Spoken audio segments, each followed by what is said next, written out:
All right.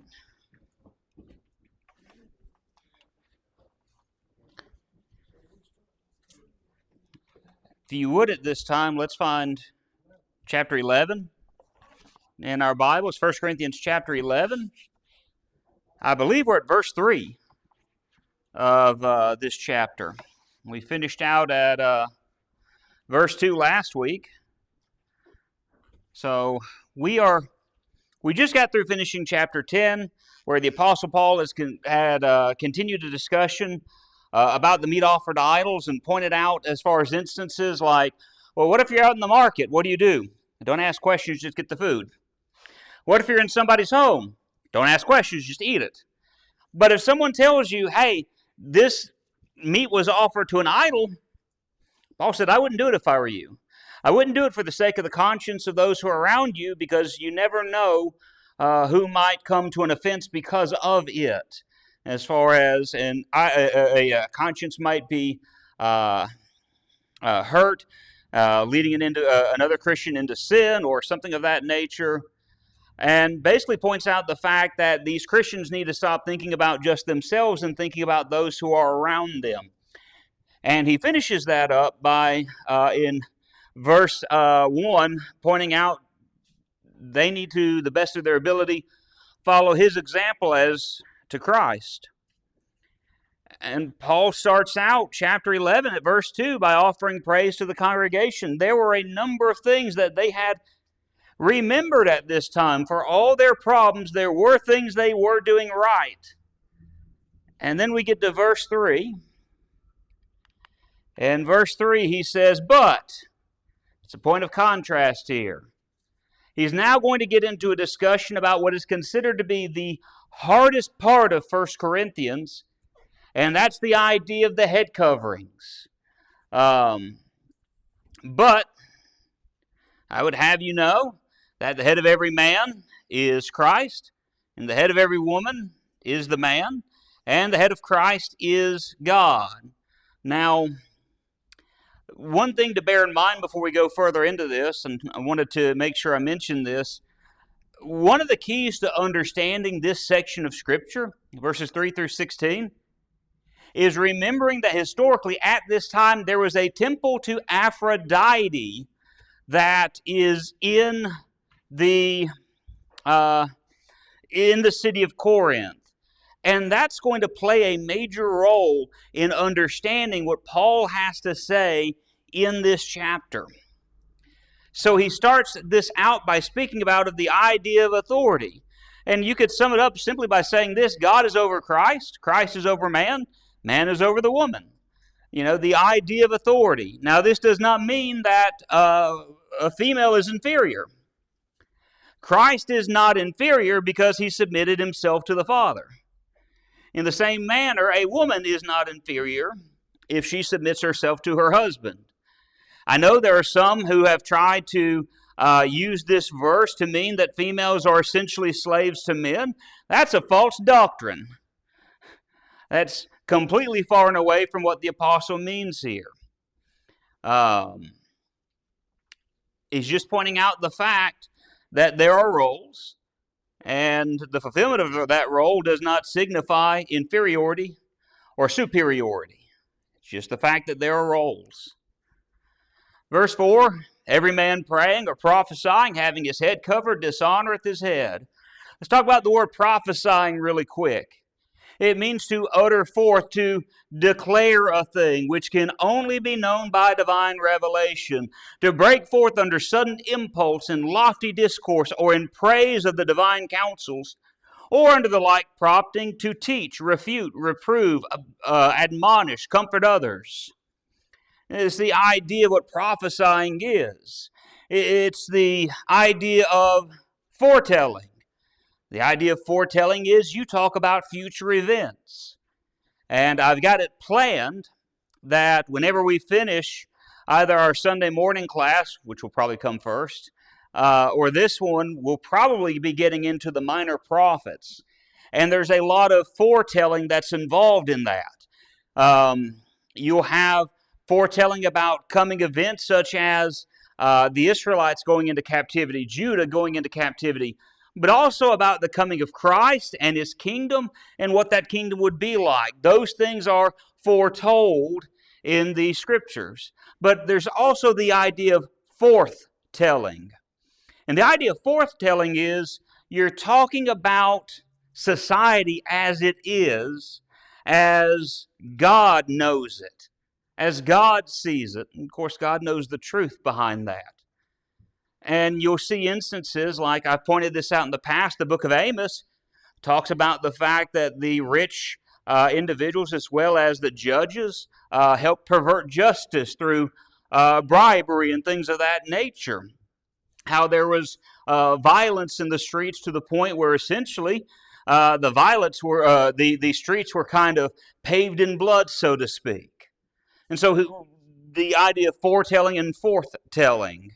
And so that's the idea of prophesying. The word man here means males.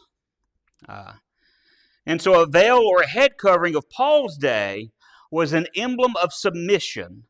In Paul's day, if a man had his head covered or had long hair, it was considered a disgrace to himself and to his head, the Christ. That was a custom, and the significance during that time cannot be ignored. And, the male is subject to those leading in worship. That's the idea that he presents in verse 4. Then in verse 5, you have the same idea but with women. Whatever praying or prophesying means in verse 4 has to mean the same thing in here in verse 5. And I have to be careful in the way I say this so it's not misunderstood, but women do have the right to teach. Now, as I say that, I'm not pointing out the fact that she does, or I'm not saying that she has the right of teaching over the male. As Paul had pointed out, those things are not the case, but that she does have a right to teach. And there are various women who fulfilled that role. You have Miriam, Exodus 15, verse 20. Deborah, Judges 4, verse 4.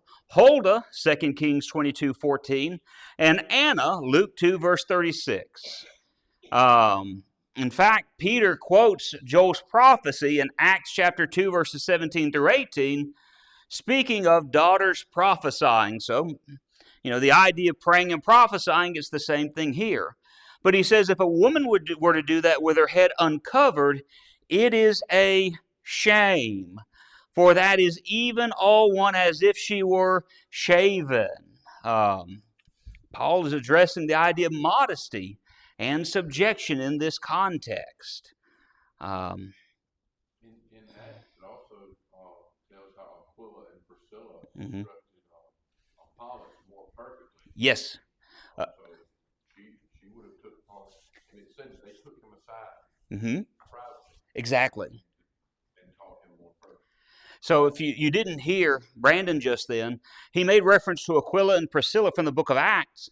As far as Apollos is an individual that we read of who was a mighty speaker. But there were certain things he was off on. And so Aquila and Priscilla pulled him to the side and taught him the way of Christ more perfectly. And so again, that idea is you have a husband and wife taking part in the act of teaching. Which, again, in that instance, a female would have been involved in. Also in the book of Acts, you have Philip, his daughters prophesied. So, remember, just kind of keep those things in mind. But what about this veil here that's being referred to? There are some that think this is the idea of a head covering of some sort. Others believe this is a reference to long hair. I'm thinking that this would be more of a reference to hair, considering the context of this chapter and what is said as we continue through it. Because verse 6 says, "For if the woman be not covered, let her also be shorn.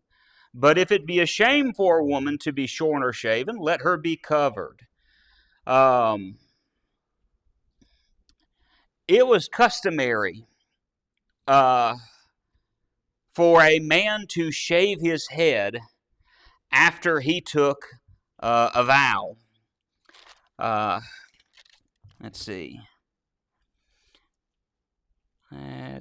Acts 18:18. And Paul, after he tarried there yet a good while, and then took his leave of the brethren, and sailed thence into Syria, and with him Priscilla and Aquila, having shorn his head in Cenchrea, for he had a vow. Acts 21:24, take them and purify thyself with them, and be at charges with them, that they may shave their heads, and all may know that those things whereof they were informed concerning thee are nothing, but that thou thyself also walkest orderly and keepeth the law. A female never performed this act when she made a vow. It was considered a shame to do so. Well, why would it be considered a shame? Here's what we have to keep in mind. This goes back to the temple of Aphrodite. So,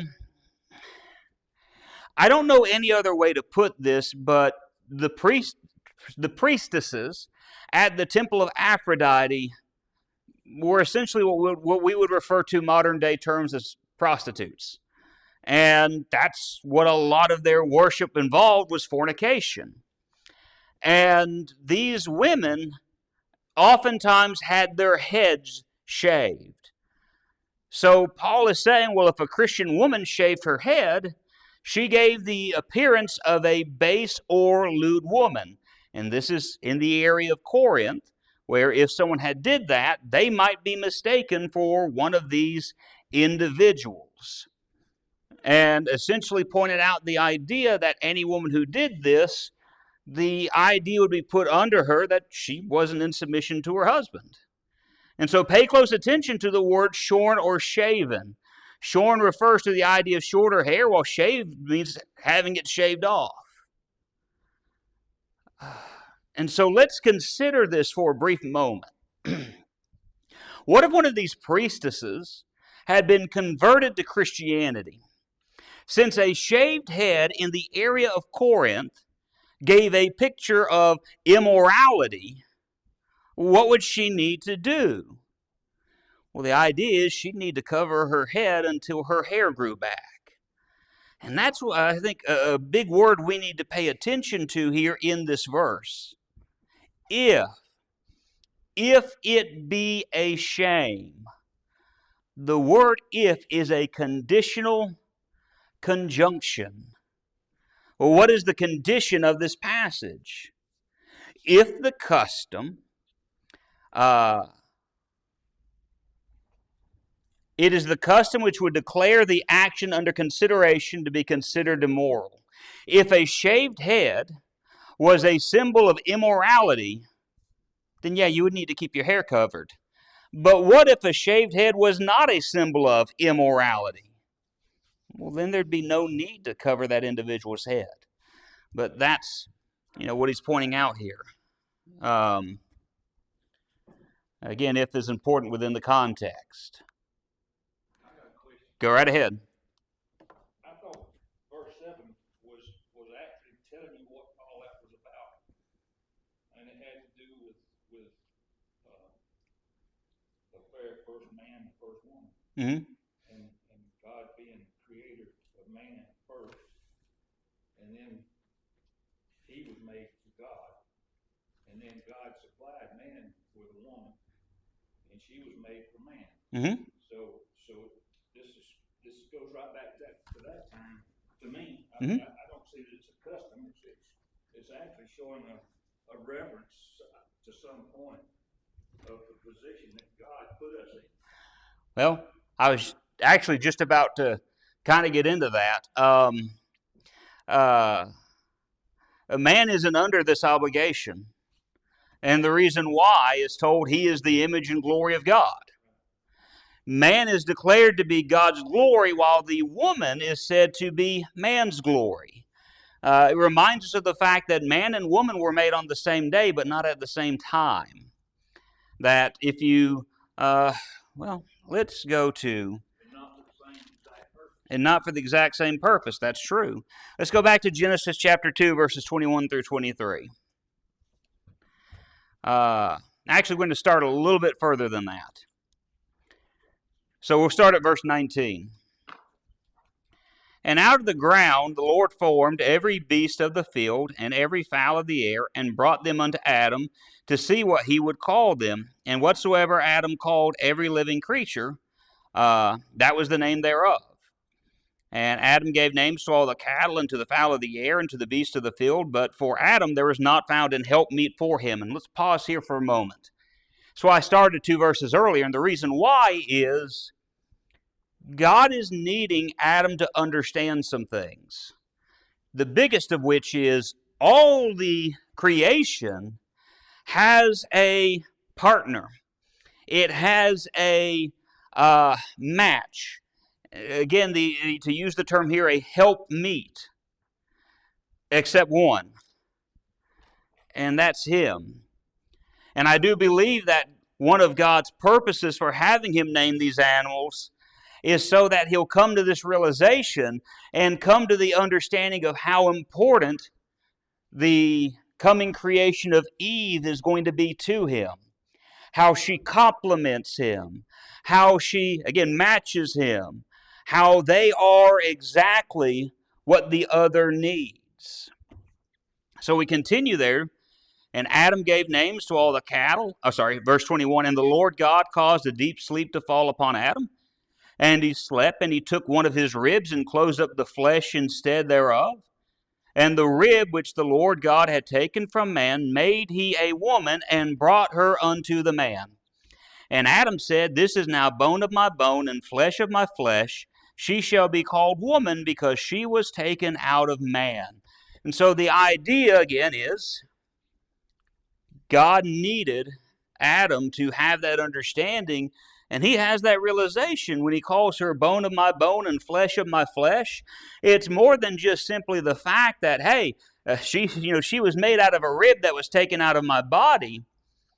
The idea is she is everything that I need to an extent.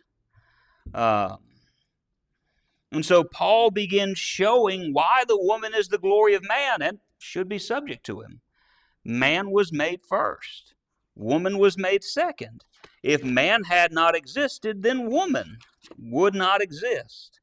And so, again, there's that idea that you had mentioned. It's in there. The respect, the reverence that is offered, that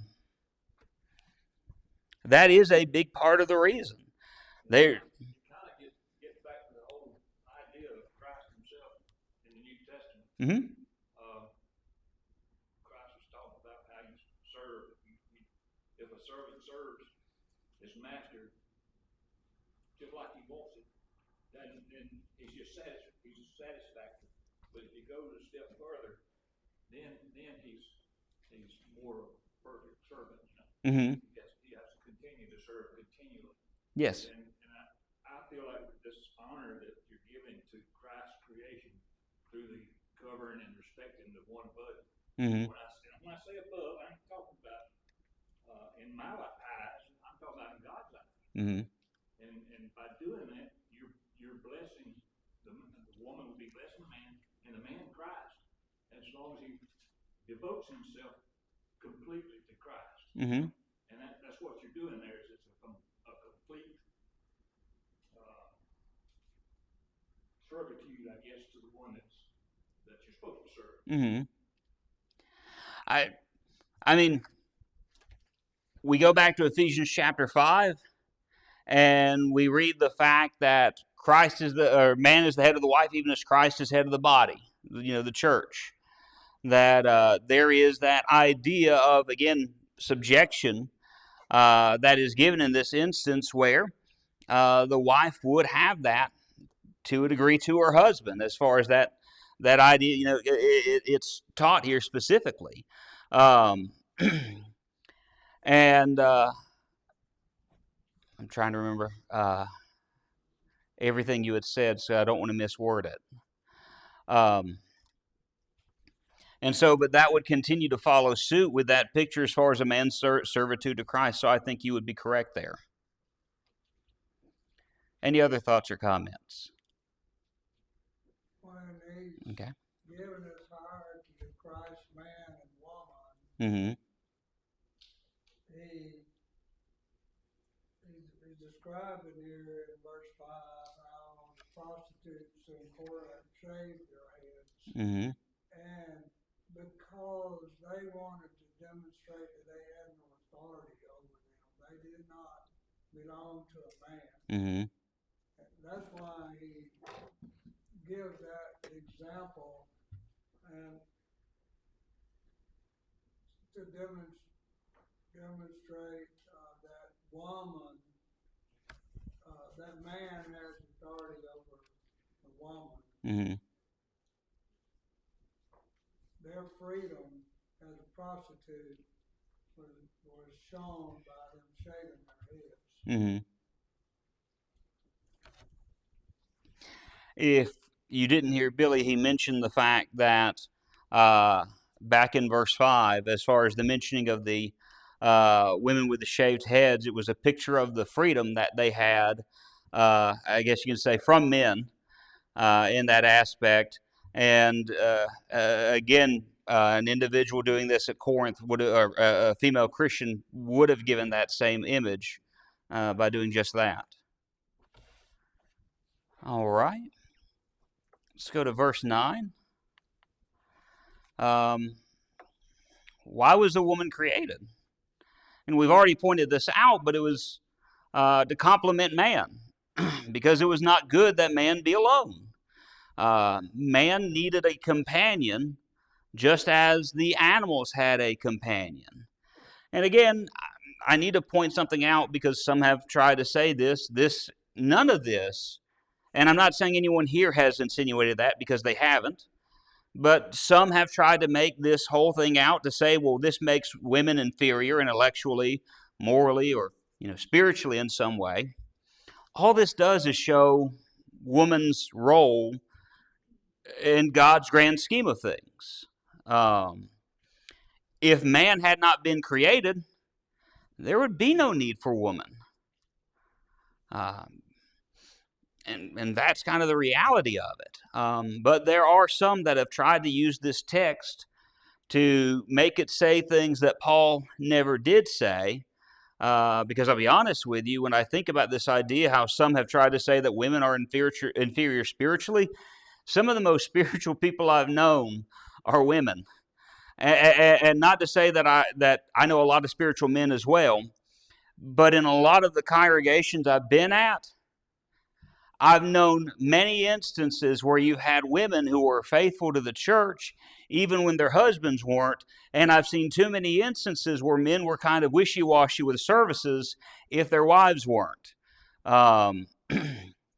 So that's not what's trying to be said here. The idea is just women were made to be a proper companion for men. Then we get to the hardest verse in this chapter. Verse 10. For this cause ought the woman to have power on her head because of the angels. Okay. And it's the phrase because of the angels that makes this difficult. And so we'll try to we'll keep this in context. We're dealing with the idea of subjection. Christ to the Father, man to Christ, woman to man. The text also deals with the public assembly. The word power is thought to refer to a symbol of power, that is, the authority that one holds the other. So where do the angels come into play? Well, these are heavenly angels. Angels report to God, and, no one's actions essentially go unnoticed. So this could be a warning for the females at Corinth not to step out of the role which God had designed for them. Because there's a reminder of the fact that the angels had stepped out of line and they were punished for it. We remember the writings of 2 Peter and Jude, where both refer to the fact that angels at this time are being kept in chains in darkness, waiting for the coming judgment day. And so it could be the case that this could be a warning to remind these females at Corinth, hey, if you step out of the role that God has given you, well, remember what happened to the angels. And so this would be a needed warning for these individuals. Verse 11, though, says, Nevertheless, neither is the man without the woman, neither the woman without the man in the Lord. And again, I have to point out the idea that in every generation, there are those who've tried to take the words of Paul to try to say that women are inferior than men. And to combat this, now Paul shows the dependency of males and females in God's plan. While God has a different role for both, neither is inferior to the other. And the way I like to refer to it is, in a lot of instances, you have maybe a basketball team or a football team or a baseball team that has what we like to refer to as a star player, capable of scoring many points, but usually they're not able to win the games by themselves. They need the rest of the team by their side. His role might be different than other players, but their role is just as vital as he is. As long as every player fulfills that role, the team should function appropriately, and theoretically they should win games. Well, in the home, God has given each of us a role that we have to assume. As long as each one of us assumes that given role, the church and the family will function as God intended. So he says that neither is the man without the woman, neither the woman without the male. When a man acts as if a woman is inferior to him and treats her as nothing more than property, he has sinned. When a woman rebels against the authority man has been given by God, she has sinned. And so there is a dependence that each has on each other. And that's the point that the apostle is making in this verse, is to show the idea that we all need each other. Another point along that same line is elders and deacons in the qualification, they both have to be the husband of one wife. Exactly. That's coincidence.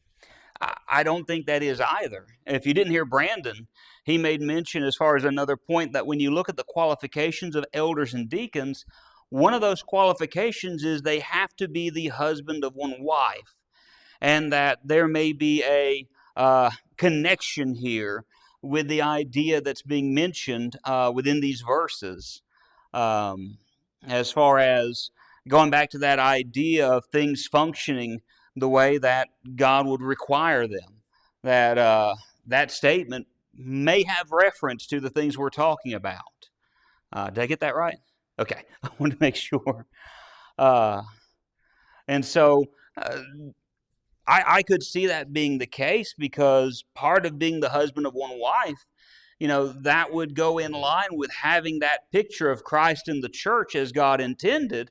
Well, you couldn't do that if you had a husband with 2 wives or 3 wives. Or a man is unmarried, he doesn't have that complement, he doesn't have that help me. That's more of the thing I was talking about. Okay, sorry, but it would also work if you had wouldn't work if you had a male who was single in that instance, because he didn't have that helpmeet, and thus you don't have the picture of Christ in the church there. So I do appreciate you for mentioning that. I appreciate all the comments that are being made. I don't know if I say that often enough, but I really do appreciate the comments, and from members of the congregation. I like being able to have that back and forth. There's instances I've been able to learn things that I haven't thought about or noticed. And so I appreciate that y'all mention these things. So at verse 12, for as the woman is of the man, even so is the man also by the woman. But all things are God. And he reminds us that, yes, there are roles that we have to play. That, again, doesn't give the male right to play the role of a dictator. Why? Well, because Paul says that males and females are dependent on each other. That the male has some dependence on his wife, the wife has some dependence on her husband, and in the grand scheme of things, both depend on who? On God. Well, how do we know? Well, in the beginning, woman came from man, but that's the only time that a woman has come from a male. Now, men are born of women. And yet both only exist thanks to God. And everything we have in this life, we have because of God. And so that's one thing we have to bear in mind. Verse 13, he said, "Judge in yourselves. Is it comely for a woman to pray unto God uncovered?" So Paul is going to use a few different arguments here to further these statements about the head coverings. He's going to appeal to common sense of these Christians in this matter. And again, the people of Corinth considered a woman who wore her hair like a man's to be a prostitute. And considering this idea, the apostle asks, well, how can a woman with short hair, thought to be a harlot, have credibility when she's taught about a God who condemned the act of fornication? The answer to that's no. Now there's a question that I think we should ask with this. Do we follow all the customs of the land in which we live in order to not be offensive to others? No, absolutely not. We don't. We have to obey God rather than men. One of the things that I think about is, because we're not too far from it, but one of the customs that we have in America, especially in the South, you have Mardi Gras, Mobile and in Louisiana. That's a custom that is had. Well, that custom and all that's involved in it goes against the very principles of God's laws. And as Johnny said just then, we ought to obey God rather than men. There are some customs that we cannot follow simply because of the fact they violate the will of God. And so that's something to bear in mind as we continue through this. So he starts out with common sense. Now he's going to move on to the idea of nature, verses 14 and 15. Doth not even nature itself teach you that if a man have long hair, it is a shame unto him? But if a woman have long hair, it is a glory to her, for her hair is given her for a covering. Paul now appeals to nature to show a distinction has to be made between a male and a woman. And if it were not the case that God makes universal distinctions between men and females, this verse would never need to exist. In Corinth, for a man to have long hair, it was a shame. For a woman, she was honored and praised for it. And the opposite would be true as well. If a man had short hair, he'd be honored and praised. But if a woman had short hair, she would be, as we had mentioned, considered a harlot.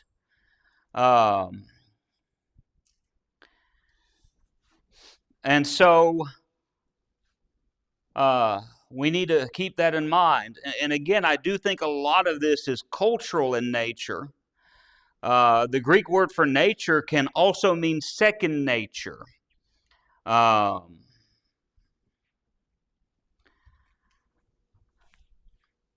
Verse 16, but if any man seem to be contentious, we have no such custom, neither the churches of God. The word contentious follows the idea of stirring up trouble or creating strife. There were some individuals there at Corinth who were like that. And the Greeks were known just to argue different viewpoints on a variety of subjects, not because they were looking for the truth of the matter. They just like to argue.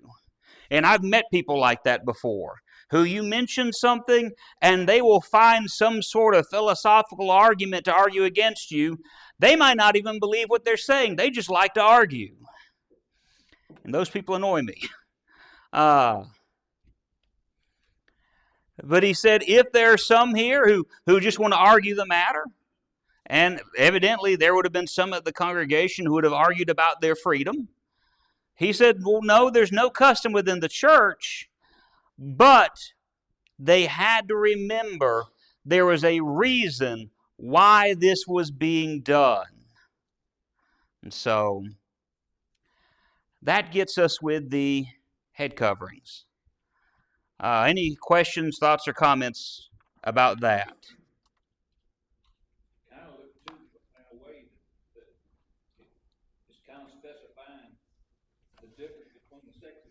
Mm-hmm. We're not supposed to be trying to be in the other position. Yes, sir. We're not supposed to be trying to look like a woman, and a woman shouldn't be trying to look like a man. And that would be true. Is that since we're in those various roles in those different positions. But in verse 10, when he's talking about to have power on her head, Mm-hmm. that power, isn't it talking about the fact that she is underneath a power? That's an indication that she's accepting her position underneath a power. That could be the case. I'm be honest. I have not come across that in my studies, and I'm not saying you're wrong there, because like I said, verse 10 is the hardest verse in this chapter. And in a lot of the studying I did on this, when reading through, even going over commentaries, you know what a lot of commentators did for this verse? Are you familiar with the term observing the Passover? They observed the Passover with this verse. They explained verse 9, passed over verse 10, and went straight to verse 11. And it's just how difficult it is. So I'll say that is a possibility, that the idea of power here could cover the idea that she's accepting the idea, or she's accepting that there is an authority over her. That is a possibility. But as I said, there's a lot to that verse, and it's a really hard one. But that is a possibility. Anything else? Yes, sir. I've got two thoughts. Okay. God has given us each a place. God is in His place. Mm-hmm. Christ is in His place. Man is in His place. Women is in His. Women are in their place. Mm-hmm. In Scripture, and once we leave that role or that place, we're not pleasing to God anymore. And that's true. We fit in His scheme of things in our place. Mm-hmm. And we need to strive to be in that place. And the other thing is that, I don't remember which verse it is, it mentions if it is a shame. Mm-hmm. If you're doing something that's shameful that would bring reproach on the church, or let you be seen as participating in something evil, we're supposed to avoid even the appearance of evil. And it seems like that is an example of avoiding that appearance. And that would be. It's I just looked at the verse.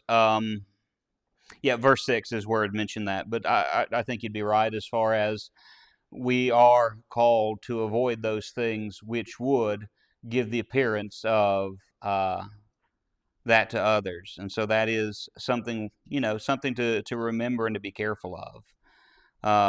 And we all have a role that we have to play.